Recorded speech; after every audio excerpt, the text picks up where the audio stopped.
वो आपको नजर ही नहीं आता। अब देखें सिफारिशों के ऊपर जो है वो कभी देखिए, सबसे बड़ा पाकिस्तान क्रिकेट का बेन जो है, जो बेन है, ये जो आपकी बॉडीज है ना रीजनल, वो बिल्कुल ही इनएक्टिव थी ना पहले तो। आप देखें कि ये बॉडीज जो हैं, आप क्लब के टूर्नामेंट नहीं कराते, ठीक है, तो ये बॉडीज किस तरह बन गई, ये प्री रिक्विजिट है।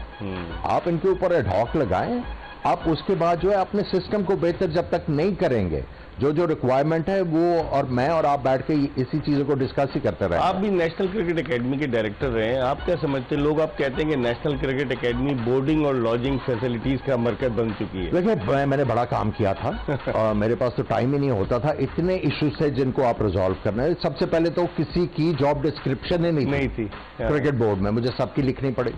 उसके बाद देखें, प्लेयर का प्रॉब्लम था कि कोचेज हमें गलत गाइड करते हैं, तो मैंने क्या किया, मैंने कहा कोचेज को कोचिंग कोर्स करवाओ, इनको सर्टिफाइड करवाओ, ताकि अगर कोच इनको कोई गलत बात करे तो उनको क्वेश्चन कर सके। काफी चीजें करने वाली थी वो, बीच में आपको पता है फिर आपका इत्तेफाक हुआ नेशनल क्रिकेट एकेडमी में? कभी आपने टाइम स्पेंड किया हो, या आपके बॉलिंग एक्शन के हवाले से या आपकी फिटनेस के हवाले से कभी आपका इत्तेफाक हुआ?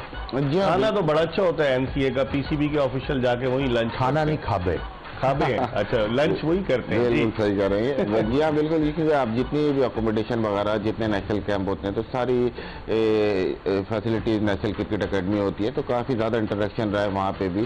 लेकिन ओवरऑल अगर मैं बात करूँ अपने शहर से, अगर आप देखें ये आपने सिस्टम बढ़ाना है। अभी कराची शहर की नेशनल क्रिकेट एकेडमी है और मेरे ख्याल से 8-10 साल से फाल है।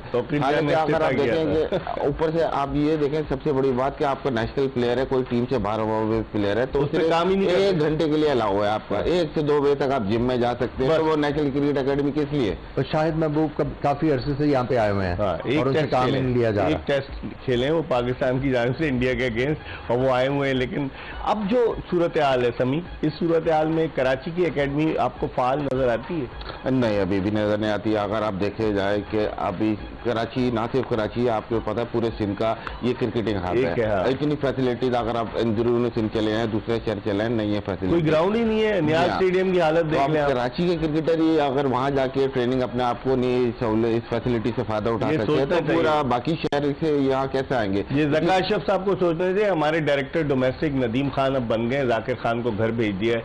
2 टेस्ट मैचेस नदीम खान खेले। पहला टेस्ट मैच 1993 में खेले, जब उनके भाई जो थे वो टीम में थे, वसीम अकरम कप्तान थे। दूसरा टेस्ट मैच 6 साल के बाद 1999 में खेले। लेकिन जिसने भी क्रिकेट बोर्ड में आना है ना, उसको मेक श्योर करना है कि वो 10 से ज्यादा टेस्ट मैच ना खेला हो। अच्छा, तभी हो सकता है, वरना तो ज्यादा वाले। मैं पिछले 2 साल से नसीम शाह का कह रहा हूँ, इनको इंजरी होगी, उनका जो एक्शन है वो फॉल्टी है। उसी तरह एहसान उल्लाह जो है, उनका भी जो है वो एल्बो का जब प्रॉब्लम होता है वो किसी वजह से होता है। इसके ऊपर मैंने रिसर्च की थी, आपको याद होगा, आसिफ की कोनी का, मोहम्मद आसिफ कोनी का, हमने बायोमैकेनिकली देखा और उनको सॉर्ट आउट किया। उसके बाद उनको कभी भी एल्बो में प्रॉब्लम नहीं हुआ। तो जो आप कोचिंग की बात कर रहे हैं, वो उसका आंसर आपको मिल जाना चाहिए। सही कि आप पिक ही नहीं कर सकते कि प्लेयर टेक्निकली कहाँ पे लैक कर रहे हैं। समी, आपकी कोचिंग, आपने किसी से टिप्स वगैरह लेते थे आपके? नहीं जी हाँ, बिल्कुल, इंसान सीखता रहता है। आपको बताया कि किससे लेते थे? काफी लोगों से, वसीम भाई से बहुत लिए, फिर जब बैट्समैनों से भी बात रही, आमिर भाई से भी काफी। वकार यूनुस ने बताया।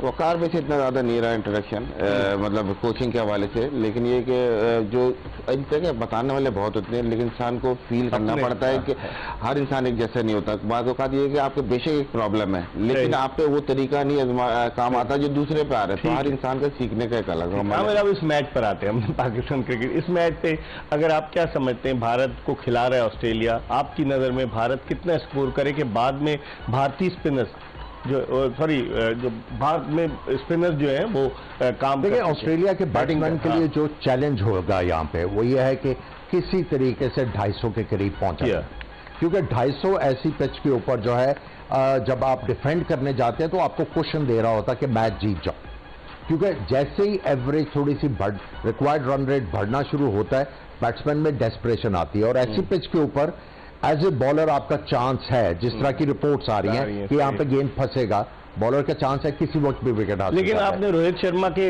इंप्रेशंस देखे कि जिस तरीके से उन्होंने कहा कि अगर वो भी टॉस जीतते तो पहले वो खुद ही बैटिंग करते, लग यही रहा था। क्योंकि यहाँ पे जो कंडीशंस है चेन्नई में वो काफी ज्यादा ऑब्वियस हो गई हैं। कल भी बात की थी कि 230 के करीब एवरेज स्कोर है और वो विनिंग स्कोर है। सही सही।